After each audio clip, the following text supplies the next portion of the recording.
Hello students, आज हम लोग सिंधु घाटी सभ्यता के धर्म और कैसे सिंधु घाटी सभ्यता का पतन हुआ इस मुद्दे पर हम लोग बातचीत करेंगे और इसके अवधारणा को हम लोग मजबूत करेंगे। तो सबसे पहले हम लोग सिंधु घाटी सभ्यता के धर्म को लेकर चर्चा करें। और आपको मैंने बताया कि सिंधु घाटी सभ्यता जो भारत की एक पहली नगरीय सभ्यता थी, इसके जो प्रमाण हमें मिले हैं वो पुरातात्विक और लिखित प्रमाण दोनों मिले हैं, लेकिन लिखित प्रमाण को हम लोग पढ़ नहीं पाए हैं। इसलिए इस सभ्यता के जितने भी पक्ष हैं, चाहे सामाजिक पक्ष हो, आर्थिक पक्ष हो, या उसका नगर निर्माण योजना हो, चाहे धार्मिक पक्ष हो, इन सब के बारे में जो विवेचना की जाती है वो पुरातात्विक प्रमाणों के आधार पर की जाती है। सिंधु घाटी सभ्यता का जो धर्म था ना, उसमें भारतीय संस्कृति की झलक दिखती है। आप जानते हैं कि भारतीय संस्कृति की मूल विशेषता है एकता में विविधता और विविधता में एकता, जो समग्र रूप से सिंधु घाटी सभ्यता के धर्म में भी परिलक्षित होता है। तो आज हम लोग चर्चा करेंगे सिंधु घाटी सभ्यता के धर्म को लेकर। पहली बात तो ये आप लोग जान लें कि जिस तरह मेसोपोटामिया की सभ्यता, मेसोपोटामिया जो इराक को का प्राचीन नाम मेसोपोटामिया है, जहां सुमेरियन सभ्यता थी, वहां से जो हमें प्रमाण मिले हैं वहां स्पष्ट प्रमाण हमें मंदिरों का मिला है। लेकिन सिंधु घाटी सभ्यता में मंदिर के प्रमाण हमें नहीं मिलते हैं। इंडस वैली सिविलाइजेशन के लोग मंदिरों में पूजा नहीं करते थे। हालांकि धर्म में कई विविधताएं हैं। इस सभ्यता के लोग पुरुष देवता की, स्त्री देवता की, प्रकृति की पूजा करते थे, पशु पक्षी की पूजा करते थे, शुभ चिन्हों की पूजा करते थे। इस तरह हम देखते हैं कि इनके धर्म में कई विविधताएं हैं। आज हम लोग चर्चा करेंगे। इसमें सबसे जो महत्वपूर्ण है, क्योंकि जो भी प्रमाण मिले हैं, अगर हम सामाजिक परिप्रेक्ष्य में भी बात करें तो उसमें नारी तत्व की प्रधानता दिखती है। हड़प्पा सभ्यता के धर्म के संदर्भ में भी जो प्रमाण हमें मिले हैं उसमें भी नारी तत्व की प्रधानता है। और यह देखा गया है कि सिंधु घाटी सभ्यता के लोग मातृदेवी की पूजा करते थे। मातृदेवी की मूर्तियां विभिन्न स्थलों से बहुतायत प्राप्त हुई हैं और मातृदेवी की पूजा का प्रचलन सिंधु घाटी सभ्यता के लोगों में था। और मोहनजोदड़ो की अगर हम बात करें, वहां से एक मुहर मिला है जिसमें एक स्त्री के सर पर पंख फैलाए हुए है,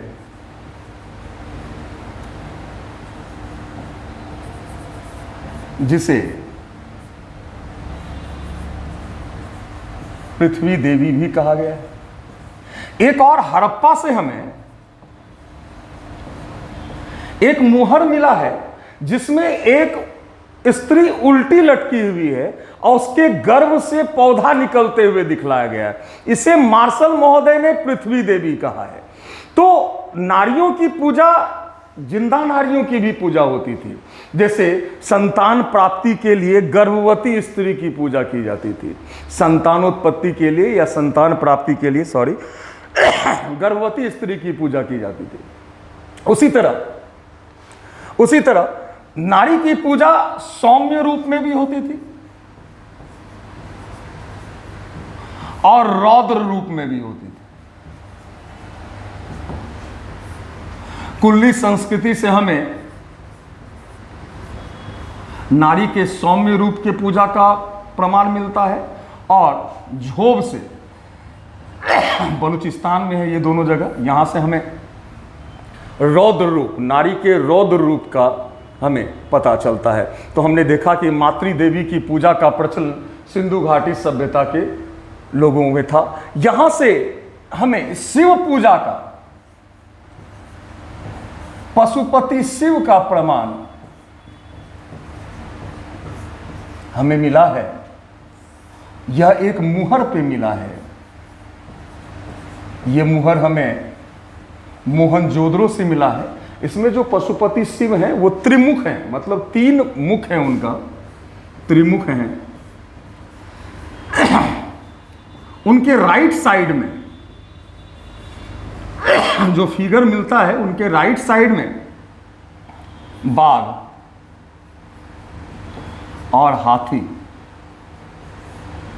और लेफ्ट साइड में भैंसा और गैंडा है, और नीचे 2 हिरन बैठा हुआ है। तो टोटल अगर जानवर अलग अलग जानवर देखें तो 5 जानवर हैं, और कुल जानवरों की संख्या 6 हो जाती है। बाघ हाथी राइट साइड में, लेफ्ट साइड में भैंसा और गैंडा, और 2 हिरन नीचे बैठा हुआ है। इस तरह का प्रमाण, ऐसे इस फिगर को मार्शल महोदय ने पशुपति शिव कहा। पशुपति शिव की आराधना नटराज रूप में भी होती थी, त्रिमुख के रूप में भी होती थी, योगी के रूप में भी पशुपति शिव की पूजा होती थी। और ये जो चित्र मिला है मुहर पे मोहनजोदड़ो से, उसे मार्शल ने पशुपति शिव का है। यहाँ से हमें एक ऐसा चित्र भी मिला है मुहर पे जिसका आधा शरीर मनुष्य का और आधा शरीर बाघ का है। और ऐसे देवता मेसोपोटामिया में होते थे जिनको गिलगमेश कहा गया है। इनका प्रमाण भी हमें मोहनजोदड़ो से प्राप्त होता है। इसका प्रमाण भी हमें मोहनजोदड़ो से प्राप्त होता है। इसके अलावा संपूर्ण भारतवर्ष की अगर हम बात करें तो लिंग पूजा का, हड़प्पा सभ्यता के लोग प्रजनन अंगों की भी पूजा करते थे, और लिंग पूजा का प्रमाण हमें, पहला प्रमाण हमें हड़प्पा सभ्यता से मिलता है। लिंग पूजा, शिवलिंग जिसको आप लोग कहते हैं, लिंग पूजा का सर्वाधिक प्रमाण या पहला प्रमाण भी हमें सिंधु घाटी इस सभ्यता से मिलता है। और सिंधु घाटी सभ्यता के लोग प्रकृति की भी पूजा करते थे। प्रकृति की अगर हम बात करें तो पेड़ की पूजा, पेड़ में पीपल, नीम और बबूल के वृक्ष की पूजा होती थी। इसके अलावे जल पूजा के रूप में घड़ियाल की पूजा की जाती थी। पक्षी में फाख्ता नामक पक्षी की पूजा की जाती थी। पशु में कुबर वाला सांड बहुत ही पवित्र पशु माना जाता था। इसकी पूजा सिंधु घाटी सभ्यता के लोग किया करते थे। कुबर वाले सांड की पूजा होती थी। हमें अग्नि पूजा का प्रमाण भी मिला है। अग्नि वेदिका, अग्नि पूजा, और हम लोगों को अग्नि वेदिका का प्रमाण मिला है बनवाली से। बनवाली जो हरियाणा में है, हमें लोथल से मिला है जो गुजरात में है, और हमें कालीबंगा से मिला है जो कि राजस्थान में है। अग्नि पूजा का प्रमाण मिलता है। और कालीबंगा से एक कुएं के बगल में एक चबूतरा मिला है जहां 7 हवन कुंड के प्रमाण मिले हैं। कालीबंगा में एक कुएं के पास बने चबूतरे से 7 हवन कुंड के प्रमाण मिले हैं। इससे यह प्रमाण मिलता है कि ये लोग अग्नि पूजा भी करते थे। हड़प्पा सभ्यता के लोग शुभ चिन्हों की भी पूजा करते थे। शुभ चिन्ह, खासकर स्वास्तिक चिन्ह की पूजा की जाती थी।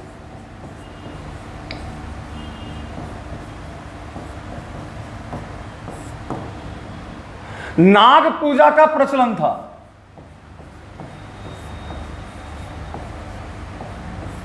और इसका प्रमाण हमें मृदभांड पे मिला है। लोथल से प्राप्त मृदभांड पर हमें नाग पूजा के संकेत मिलते हैं। सिंधु घाटी सभ्यता के लोग तंत्र मंत्र जादू टोना को मानते थे, क्योंकि हमें कई ताबीज मिले हैं। तो ये लोग तंत्र मंत्र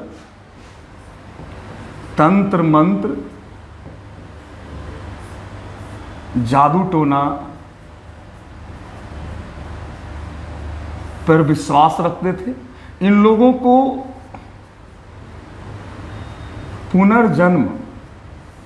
पुनर्जन्म में भी आस्था थी, रीबर्थ को ये लोग मानते थे। तो हम देखते हैं कि सिंधु घाटी सभ्यता का जो धर्म था वो विविधताओं से भरा हुआ था। पुरुष देवता, स्त्री व मातृदेवी, अग्नि पूजा, सूर्य पूजा, जैसे हमें जो महास्नानागार मिला है, और जो बिहार में और खासकर बिहार से सटे हुए कुछ स्टेट्स में जो छठ पूजा मनाया जाता है, सूर्य की आराधना की, ये स्नानागार का एक, कई इतिहासकार ऐसा ही मानते हैं कि इस तरह का कोई पर्व होता होगा। अग्नि पूजा का, जल पूजा का प्रमाण मिलता है। ये बात सबको जान लेना है कि मंदिर के प्रमाण वहाँ से हमें नहीं मिले हैं इंडस वैली सिविलाइजेशन से। इस प्रकार आप लोगों ने देखा कि सिंधु घाटी सभ्यता का धर्म कैसा था, जो भारतीय संस्कृति की विशेषता है, एकता में विविधता और विविधता में एकता, वो सिंधु घाटी सभ्यता के धर्म से भी परिलक्षित होता है। और इसकी निरंतरता भी आगे के युग में देखी गई, जिसकी चर्चा जब हम लोग आगे पढ़ेंगे तो करेंगे। अब हम लोग देखेंगे सिंधु घाटी सभ्यता के पतन के बारे में। इंडस वैली सिविलाइजेशन का डेक्लाइन कैसे हुआ। स्टूडेंट्स, इतिहास पढ़ने के दौरान आप इस बात को जानेंगे कि जिस तरह उत्थान होता है किसी भी सभ्यता का या किसी भी युग का, तो पतन भी अवश्यंभावी सत्य है। अगर उत्थान होता है तो पतन भी शाश्वत सत्य है, और पतन के कारण उसके उत्थान में ही निहित होते हैं। अगर हम इंडस वैली सिविलाइजेशन की बात करें तो इसकी उत्पत्ति को लेकर भी इतिहासकारों में मतभेद था। इसकी उत्पत्ति को लेकर भी एक मत नहीं थे इतिहासकार। नहीं, जब बाद में अनुसंधान हुआ, शोध हुआ, तब हम लोग इस नतीजे पर पहुंचे। कई प्रमाण भी हमारे पास उपलब्ध थे कि सिंधु घाटी सभ्यता का विकास अकस्मात नहीं हुआ, बल्कि देसी संस्कृतियों के क्रमिक विकास के फलस्वरूप जो ग्रामीण संस्कृतियां थीं वहीं धीरे धीरे डेवलप करता गया। इकोनॉमिक एक्सेलरेशन के कारण विकास की प्रक्रिया तेज होती गई, और तब एक नगरीय सभ्यता का विकास हुआ भारत में, जिसे हम सिंधु घाटी की सभ्यता या हड़प्पा सभ्यता या हड़प्पा संस्कृति के नाम से जानते हैं। ये बात तो स्पष्ट हो गई कि सिंधु घाटी सभ्यता की उत्पत्ति जो थी उसके पीछे कोई विदेशी कारक नहीं था, और ना ही ये घटना अकस्मात हुई। ये शनै शनै धीरे धीरे एक लंबी प्रक्रिया का परिणाम था। लेकिन पतन को लेकर कोई एक निष्कर्ष पर पहुंचना बहुत ही कठिन है। हड़प्पा सभ्यता का पतन कैसे हुआ, इसमें कई प्रमाण हमें मिले हैं, लेकिन एक मत पर यहाँ नहीं पहुँचा जा सकता। तो आज हम लोग जानेंगे इंडस वैली सिविलाइजेशन के पतन को लेकर इतिहासकारों में क्या मतभेद है, और उनके अनुसार इस सभ्यता का पतन कैसे हुआ। तो सबसे पहले हम लोग ये जाने कि क्या क्या तर्क दिए गए। पहला,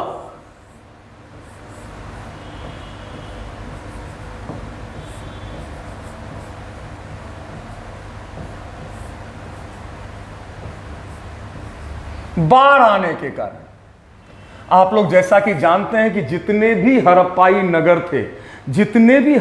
नगर थे वो किसी न किसी नदी के किनारे थे, जहां बारंबार बाढ़ आने की संभावना होती थी। और मोहनजोदड़ो और चनहूदड़ो से खासकर हमें बाढ़ के संकेत मिलते हैं। मोहनजोदड़ो 9 बार बाढ़ से नष्ट हुआ और इसको 9 बार बसाया गया। मोहनजोदड़ो से हमें बाढ़ के मिट्टी का जो गाद होता है, मिट्टी का टीला, बाढ़ के मिट्टी का टीला भी मिला है। चनहूदड़ो से भी हमें बाढ़ के संकेत मिलते हैं। तो अर्नेस्ट मैके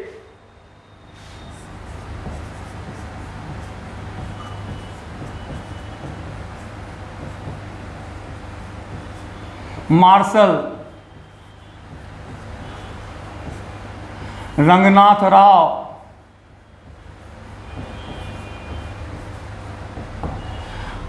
अर्नेस्ट मैके, मार्शल, रंगनाथ राव, M.R. साहनी।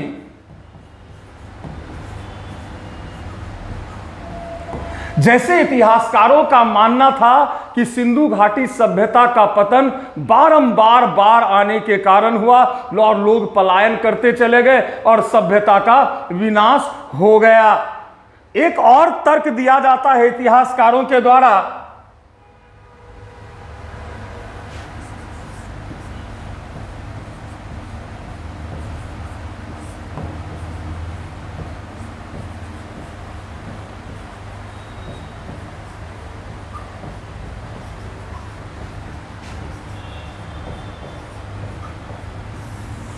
आर्यों के आक्रमण के कारण पतन, जिसमें Gordon child,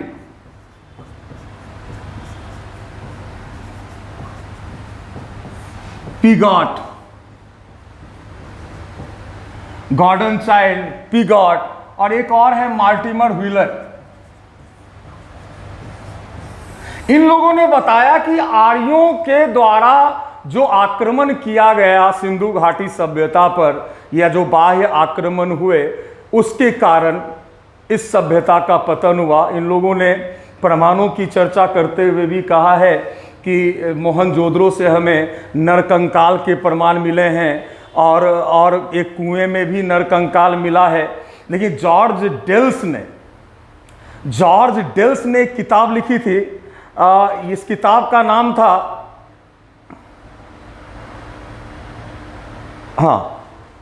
the mythical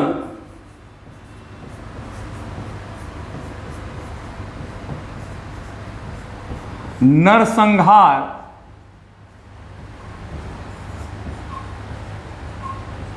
act Mohenjodaro. इस पुस्तक में उन्होंने स्पष्ट किया कि हालांकि वहां से कंकाल मिले हैं लेकिन वो किसी बाह्य आक्रमण के कारण उनकी हत्या की गई या आर्यों ने इनकी हत्या की, यह कहना युक्ति संगत नहीं होगा।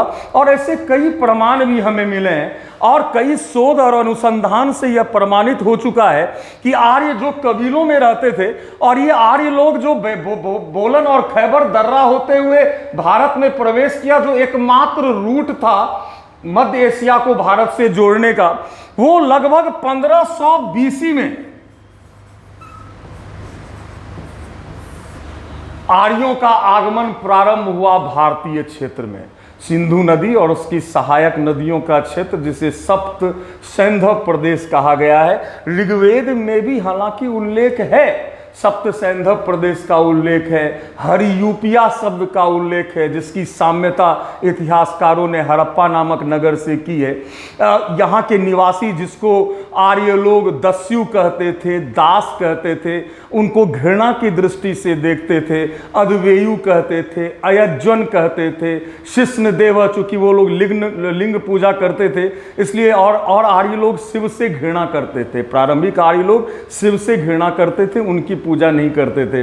तो इन सब नामों से अनसा मतलब चपटी नाक वाला, अमानुष जो मनुष्य है ही नहीं, अयज्वन जो वैदिक यज्ञ वगैरह में विश्वास नहीं रखता, वेद का ज्ञान नहीं रखता, अद्वेयु, इन सब नामों से उन्हें पुकारा। तो ये प्रमाण मिलता है कि हड़प्पा वासियों के साथ या सिंधु घाटी सभ्यता के जो लोग थे उनके साथ उनका संघर्ष हुआ होगा, जो लोग बच गए होंगे। लेकिन जो आपका इंडस वैली सिविलाइजेशन का जो मैच्योर्ड फेज है वो 2600 बीसी से 1800 बीसी है। आर्यों का आगमन 1500 बीसी के आसपास शुरू हुआ।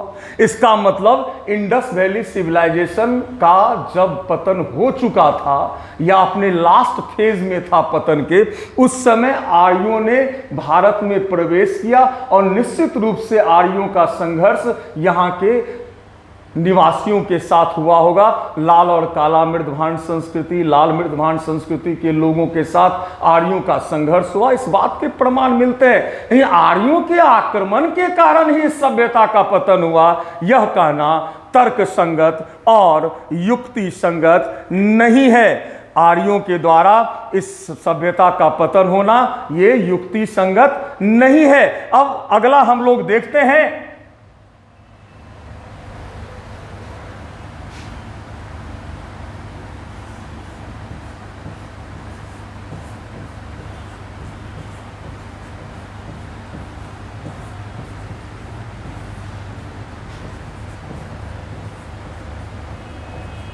पारिस्थितिकी असंतुलन, इम्बैलेंस्ड,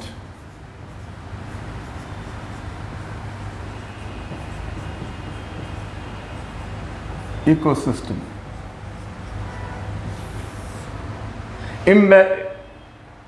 इम्बैलेंस्ड इकोसिस्टम। इतिहासकार फेयर सर्विस का मानना है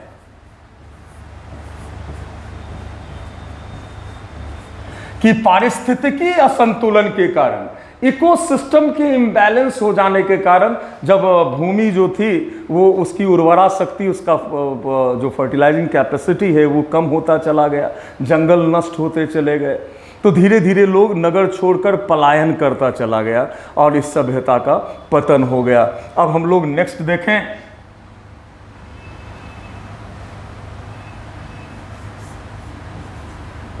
नदी का सूख जाना। नदी सूख भी जाती थी, आपको मालूम है ये जो सभ्यता थी वो नदी घाटी सभ्यता थी। तो डीपी अग्रवाल,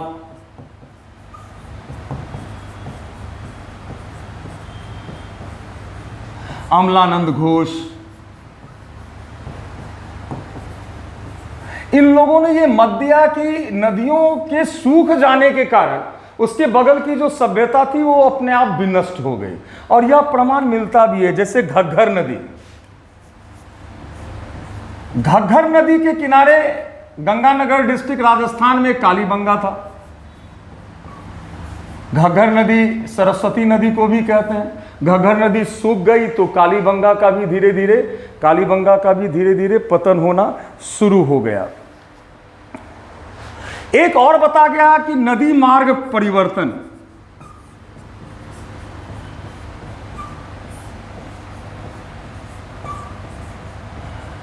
आप लोग जानते हैं कि नदियां अपना मार्ग भी बदल लेती हैं। नदी अगर अपना मार्ग बदल लेगा तो वहां नदी होगी ही नहीं तो सभ्यता कैसे होगा, ऐसा कहा है लेनोब्रिक ने। लेनोब्रिक,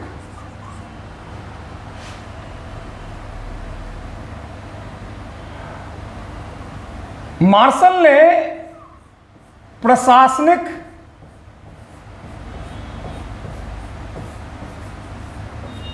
शिथिलता,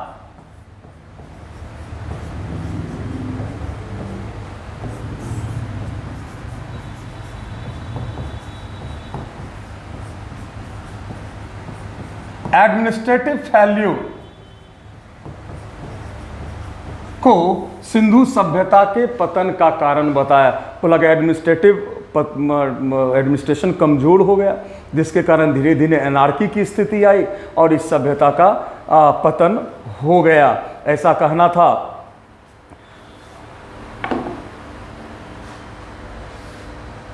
मार्शल महोदय का, ऐसा कहना था मार्शल महोदय का। और मार्शल महोदय और रायक्स ने, मार्शल और रायक्स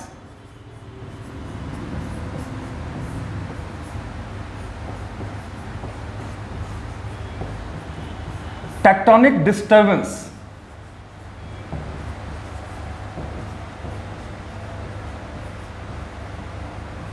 टेक्टोनिक डिस्टर्बेंस को भी इस सभ्यता के पतन का कारण बताया, क्योंकि हमें भूकंप के भी प्रमाण मिले हैं और इस तरह का, जैसे कि महामारी के भी प्रमाण मिले हैं। मलेरिया का प्रमाण मिला, मलेरिया महामारी का मोहनजोदड़ो में आया था।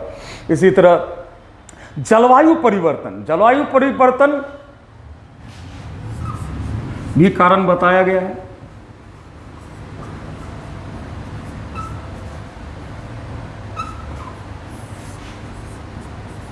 ये बताने वाले थे स्ट्रेन ने बताया। और एक भारतीय इतिहासकार भी हैं एएन घोष, इन्होंने भी बताया कि जलवायु परिवर्तन के कारण सिंधु घाटी सभ्यता का पतन हुआ। और भी कई कारण थे, महामारी को भी बताया गया और बताया गया कि नदी का जल स्तर ऊपर चला। नदी अगर अपना जल स्तर बढ़ा लेती है या ऊपर हो जाता है, इसका कोई उपाय नहीं है। जैसे आज भी कहते हैं कि मुंबई आने वाले 30, 40, 50 या 60 साल में मुंबई समुद्र के नीचे चला जाएगा। जैसे द्वारिका जो कृष्ण भगवान की राजधानी हुआ करती थी वो अभी समुद्र के नीचे है। अगर जल स्तर बढ़ जाता तो उसका कोई उपाय नहीं बचता। तो एक कारण ये भी बताया गया है। दूसरा है कि अगर आप में संतुष्टि की भावना आ जाती है ना, देन विकास रुक जाता है। तो ऐसा भी अनुमान लगाया गया कि सिंधु घाटी सभ्यता के लोगों के अंदर जब तक पुनर्जागरण की भावना थी तब तक इस सभ्यता का विकास होता रहा। जैसे ही उनके अंदर संतुष्टि की भावना आ गई वो शिथिल होते चले गए, धीरे धीरे विकास रुक गया और सिंधु घाटी सभ्यता पतनोन्मुख हो गया। इस तरह हम देखते हैं कि इंडस वैली सिविलाइजेशन के पतन को लेकर इतिहासकारों में मत है और किसी एक मत पर नहीं पहुंचा जा सकता, इसलिए कई मत दिए गए हैं सिंधु घाटी सभ्यता के पतन को लेकर। लेकिन स्टूडेंट्स, एक बात को जानना बहुत जरूरी है कि किसी भी सभ्यता का पूर्ण रूप से पतन नहीं होता। अगर हम कहते हैं कि कोई भी सभ्यता पतन हो गया, इसका मतलब है उसके जो विशिष्ट लक्षण थे ना, जैसे सिंधु घाटी सभ्यता का विशिष्ट लक्षण था पकी ईंट का प्रयोग, एकीकृत माप तौल पद्धति, उसका लक्षण था फॉरेन ट्रेड, जो विदेशों के साथ व्यापारिक संबंध था, जो डेवलप्ड व्यापारिक संबंध था, इंडस्ट्रीज था, ये सब महत्वपूर्ण लक्षण थे। वो सब धीरे धीरे समाप्त हो गए और यह सभ्यता जब पतन की ओर चला गया तब यह सभ्यता उस समय की तत्कालीन जो संस्कृतियां थीं, जैसे ताम्रपाषाण कालीन संस्कृतियां थीं या आने वाली संस्कृति जैसे आर्य संस्कृति थी, उसके साथ मिक्सअप किया, उसके साथ मिक्स्ड हो गया। इससे एक मिश्रित संस्कृति का जन्म हुआ भारत के अंदर, है ना। तो किसी भी सभ्यता का पूर्ण रूप से पतन नहीं होता है, वो अपने पतन के काल में तत्कालीन संस्कृतियों के साथ या आने वाले संस्कृतियों के साथ मर्ज कर दिया जाता है। अब देखिए ना, आर्य सभ्यता में जैसे आर्य लोग शिव से घृणा करते थे, या आर्य सभ्यता में कुंवर वाले सांड की पूजा भी नहीं होती थी। जैसे हड़प्पा सभ्यता में कुंवारी पूजा का प्रचलन था, धर्म में ये बात भी जोड़ लीजिएगा, कुंवारियों की पूजा की जाती थी, लेकिन आर्य लोग नहीं करते थे। लेकिन आज करते हैं ना, हम लोग आर्य के ही संतान हैं। आज हमारे धर्म में सांड की भी पूजा की जाती है, पशुपति शिव की भी पूजा उत्तर वैदिक काल से ही प्रारंभ हो गया था। तो निरंतरता के तत्व तो कई कंटिन्यूटी में हम देखते हैं आगे के चरण में भी। इसलिए किसी भी सभ्यता का पूर्ण रूप से पतन नहीं होता, उसके महत्वपूर्ण लक्षण खत्म हो जाते हैं और वो सभ्यता अपने पतन के दौर में आने वाली संस्कृतियों या तत्कालीन ग्रामीण संस्कृतियों के साथ मर्ज कर जाता है। तो इसी के साथ सिंधु घाटी सभ्यता के विभिन्न पक्षों को हम लोगों ने देख लिया, लेकिन इस सभ्यता को लेकर एक वीडियो मैं और बनाऊंगा जिसमें मैं बताऊंगा कि जो भी सिंधु घाटी सभ्यता के स्थल मिले, महत्वपूर्ण स्थल, जैसे मोहनजोदड़ो है, चनहूदरो है, जैसे हड़प्पा, पंजाब में हड़प्पा है, रोपर है, बाड़ा, संघोल, बनवाली, गुजरात के जो साइट्स हैं, बलूचिस्तान में जो चारों बंदरगाह हैं, सुतका गेंडोर, सुतका को, बालाकोट, डाबरकोट, इन सब के बारे में कुछ महत्वपूर्ण बातें और क्या क्या प्रमाण हमें मिला है। कुछ आश्चर्यजनक प्रमाण भी मिले हैं, जैसे विशाल स्नानागार जो ग्रेट बाथ मिला है, जो मोहनजोदड़ो का सबसे बड़ा स्ट्रक्चर है, उसके बारे में मार्शल इतना अभिभूत हो गया कि इसे विश्व का, तत्कालीन विश्व का आश्चर्यजनक घटना कहा। तो इस तरह जैसे अन्नागार भी मिला है मोहनजोदड़ो में, जो पूरे हड़प्पा सभ्यता का सबसे बड़ा बिल्डिंग है और पूरे हड़प्पा सभ्यता का सबसे बड़ा पकी ईंट से बना स्ट्रक्चर स्थापत्य लोथल का गोदीवारा है। ये गोदीवारा कैसा था, किस तरह से उन लोगों ने क्रिएट किया, इन सब बातों पर चर्चा एक वीडियो और इंडस वैली सिविलाइजेशन पे होगा, जो आप लोग निश्चित रूप से देखिएगा। इससे ये पूरा सेक्शन सिंधु घाटी सभ्यता से रिलेटेड कोई भी प्रश्न आप लोगों से नहीं छूटेगा, ये मैं आश्वासन आप लोगों को दे सकता हूं। केवल कंसेप्ट के साथ फैक्ट को क्लियर रखें। बहुत बहुत धन्यवाद।